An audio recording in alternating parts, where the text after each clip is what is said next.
Cat and the Bedtime Blues by Kimberly and James Dean. Pete and the gang had a great day. They'd been at the beach, surf and sun, and tons of fun.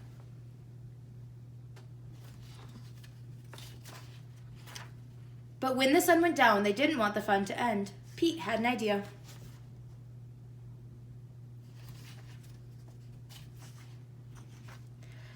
Hey, how about a sleepover? More time for tons of fun. Groovy. Pete's place. Let's go.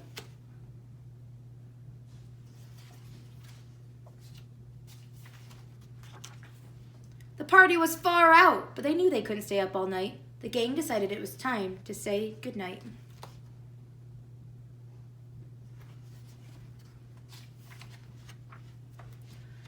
On with the pajamas and out went the light. Good night, Gus. Good night, Alligator. Good night, Toad. Good night, Pete.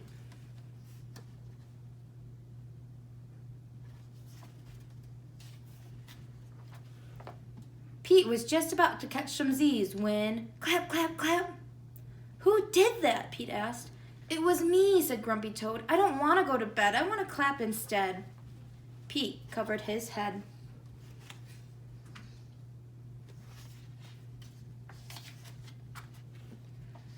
This cool cat needs to go to bed. Good night, Gus. Good night, Alligator. Good night, Toad. Good night, Pete. Time to sleep.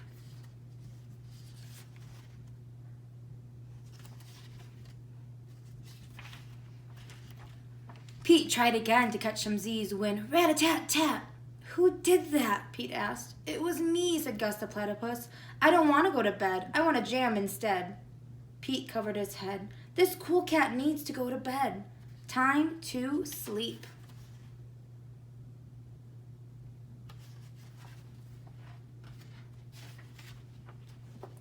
Good night, Gus. Good night, Alligator. Good night, Toad. Good night, Pete. Pete closed his eyes to catch some Z's when he heard...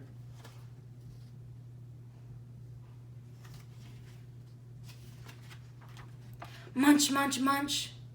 Pete had a hunch. It was Alligator. He was always up for eating. What could Pete do?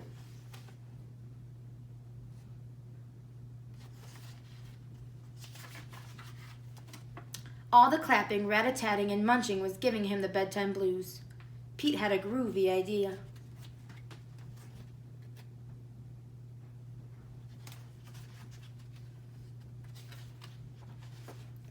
He got out his favorite bedtime story and started to read, first to himself and then to the gang.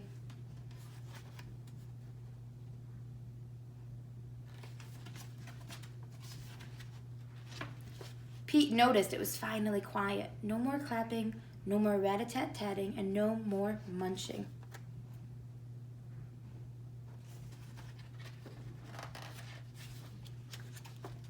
They all settled down.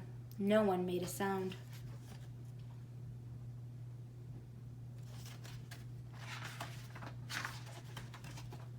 Pete yawned and turned off the light. Good night, sleep tight. Time to catch some Z's.